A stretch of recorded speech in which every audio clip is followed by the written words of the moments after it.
stand on behalf of my party, the All India Trinamool Congress, with a heavy heart, but with a complete clarity of purpose, to support the motion of no confidence against the Speaker of the 18th Lok Sabha for presiding over the liquidation of the functioning of parliamentary democracy.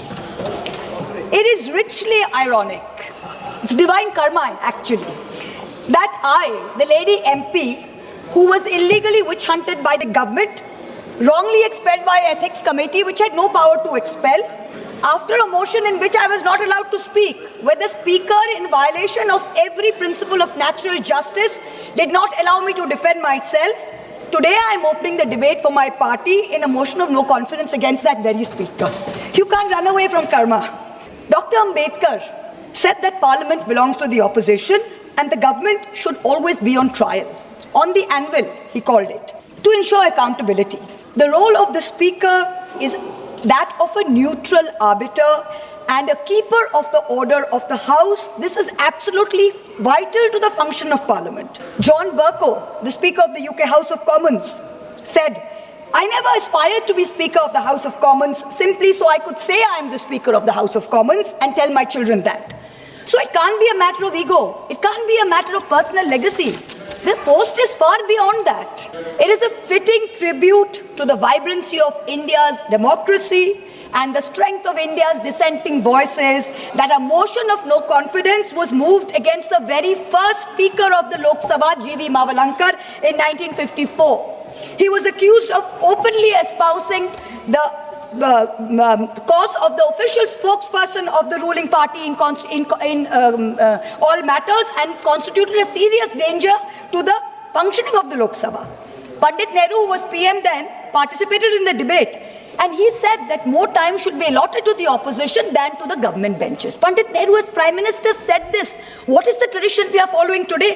In the next decade, in 1966, there was a second motion of no confidence against a sitting Speaker, against Sardar Hukum Singh. And there it was claimed that he was arbitrarily disallowing questions likely to cause acute embarrassment to the Prime Minister, to ministers, to top leaders and government officials. Sounds familiar? Does it sound familiar or not? 20 years later, in 1987, again a motion was moved against the then Speaker Balram Jakar. Moving the motion was a future Speaker, CPM Somnath Chatterjee. And he said that Parliament is as much in danger from a muted Parliament than from executive authoritarianism. This is what Somnath Chatterjee said. The resolution was critical of Jakar's rulings, which denied MPs the right to move adjournment motions. What do we have today? We have the Honorable Speaker who has not allowed a single adjournment motion. Every morning we come here and like a stuck record, what do we hear? किसी भी स्थगित प्रस्ताव का अनुमोदन नहीं दिया गया. Every morning we hear this. But you know something? In the previous three instances, something was different. What happened? In each of the three previous instances, there was a deputy speaker to preside over the proceedings. In Mavalankar's case, there was Anantasayanam Iyengar, who was then deputy leader of the Lok Sabha in 1954. In 1966, in Hukum Singh's case, the then deputy speaker was S.V. Krishnamurti Rao. He didn't get a chance to preside over the proceedings because the person who brought the motion, he himself, Madhu Limahi, failed to get the requisite 50 people, so the motion failed. In 1987, in Balram Jakar's case, the Deputy Speaker M. Thambuderai presided.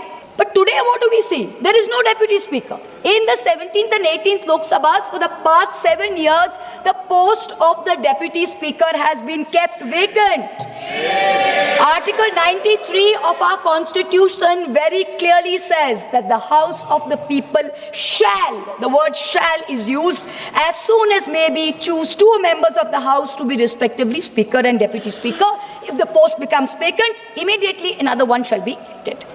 Then there's Article 95(2) of the Constitution. What does it say? It says during the absence of the Speaker from any sitting of the House of the deputies or the Deputy Speaker, if he is also absent, any other person who can be determined by the House. Today when the debate started, what did we see? The person, no disrespect to the current chairperson sitting there, but there was no consensus, there was no spirit of the House that was taken into accordance as to who is going to preside over the proceedings. The Speaker the Honorable Speaker of the 18th Lok Sabha, has achieved many firsts. Unfortunately, all of them have been less than graceful benchmarks. He keeps talking about the vaunted garima of the House, but it has come to a point that the minute the Speaker comes into the House, garima leaves the House. That's where we are today.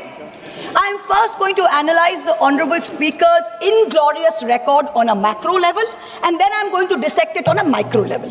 So let's look at the first macro point. Suspensions under Rule 374A of the Lok Sabha Rules and Proceedings. Now, what did we have before? First, we had Rule 374, which required any suspension to go through a formal motion. 2001, Atalji's government, NDA government, you bring in 374A, which gives the Speaker, in case of a grave disorder, without moving a formal motion, he has the right of immediate suspension, without any formal motion. And this rule, the way it has been abused by the current Speaker, is the very antithesis of democracy. It is all that democracy should not be. In December 2023, Birlaji ordered the largest mass suspension in the history of Indian Parliament, suspending 100 opposition MPs. This one episode alone accounted for over 40% of all Lok Sabha suspensions since 2004. In the last 20 years, in one day, he suspended 40% of the total. And why did he do this? What was our grave error? We wanted a statement from the government on the breach of the parliamentary security. Was this not a matter of national importance? You tell us. Let this be a fair and neutral debate. Now, while these MPs were suspended, Birlaji presided over the passage of 3 criminal amendment bills without any substantive discussion. I would say he's complicit in... But this incident was not a one-off for him. Between 2004 and between today, I've listened to all of you, Mr. Pal. We can't speak to you anymore. The word removed from the record. Please expunge it. The word is removed from the record. Please expunge it, sir. No, Please sir. Sureshji, please let me say. Sir. Sureshji, please. But this incident was not a...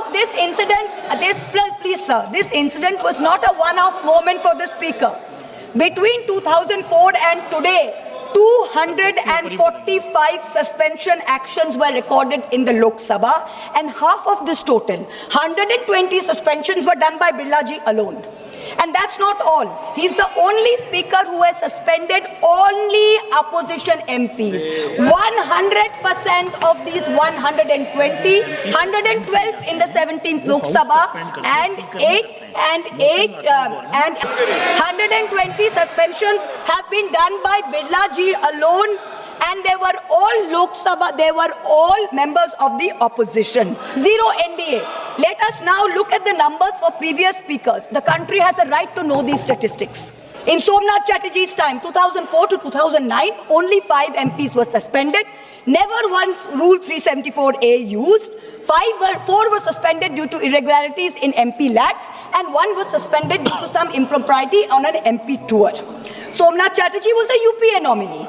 He presided over turmoil in the House. Advani ji was LOP at that time, but he never suspended NDA MPs. He never throttled their voice. He was called headmaster because he used to always scold MPs. He even went so far as to say that you all are misbehaving so much, you should not be allowed a penny of the public paisa to be spent on you. But even then, he never suspended anyone.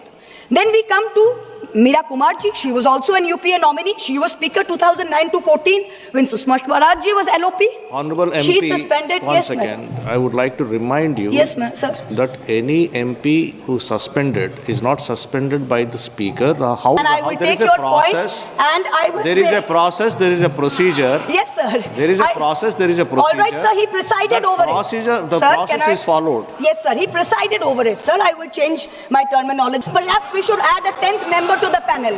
We should add a 10th member to the panel. But anyway, I'm joking, sir. I'm joking, sir. I'm joking, sir. One second. All right. Please hold on. Please hold on. No, this cannot continue like this. Yes, sir. All right. This is not done. Okay, sir. This is sir, not done. Sir, let me go. I apologize. Sir, let me go back. Our previous sentence is removed from the record. Yes, sir. Okay, yes, sir. All right.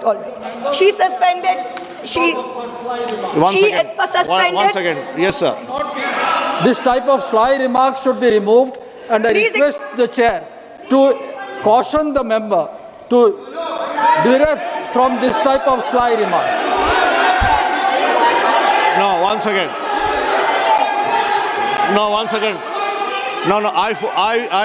I fully agree. I fully agree with Mr. Bharat.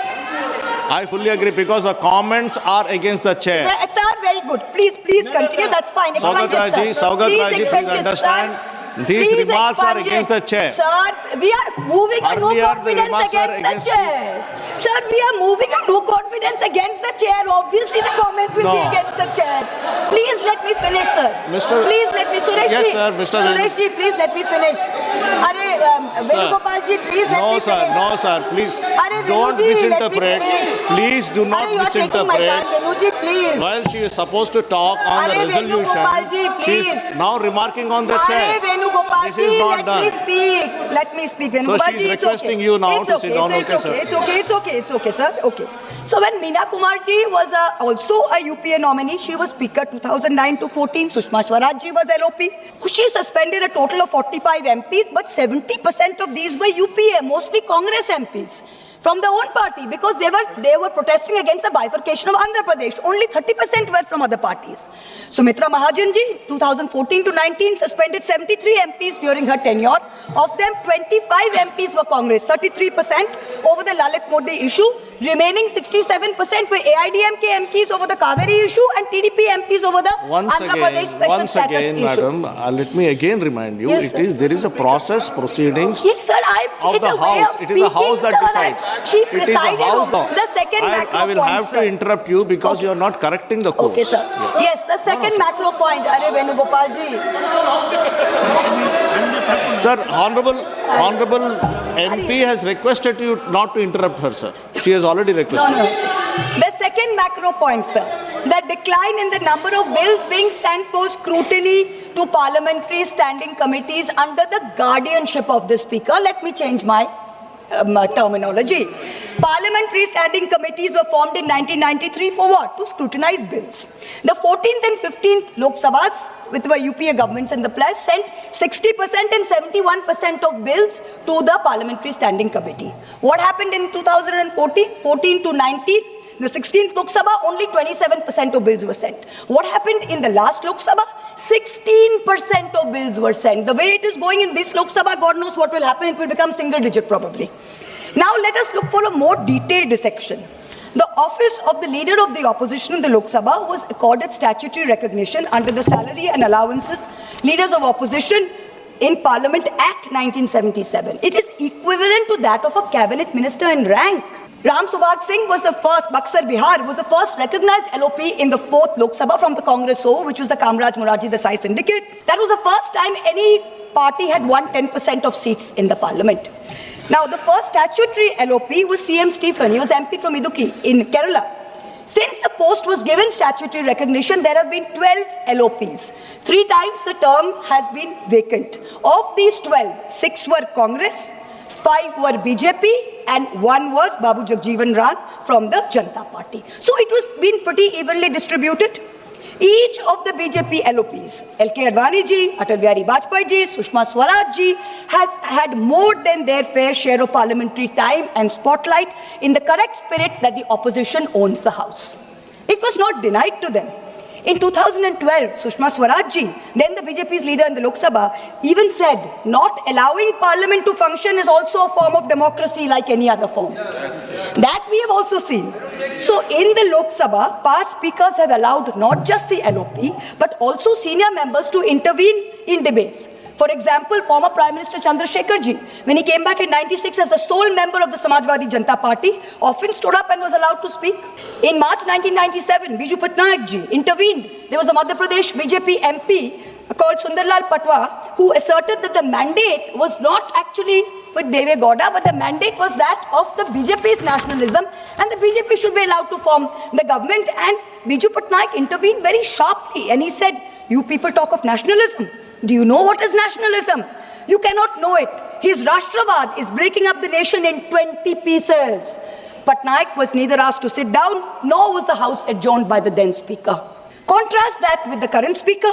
In the last Lok Sabha, the 17th, he perfected the art, or under his guardianship, the art of switching off the mics of opposition members mid-sentence, of ensuring Sansad TV paid for by taxpayer money blacks us all out. And when we stand up and he says this is a technical glitch, that's okay, we believe it, but I'm just pointing it out. It has become a joke within us opposition members that when we stand up for a 0 hour or a supplementary question, we are cut off in 30 seconds saying, Sankshipt mein boliye, Sankshipt mein boliye.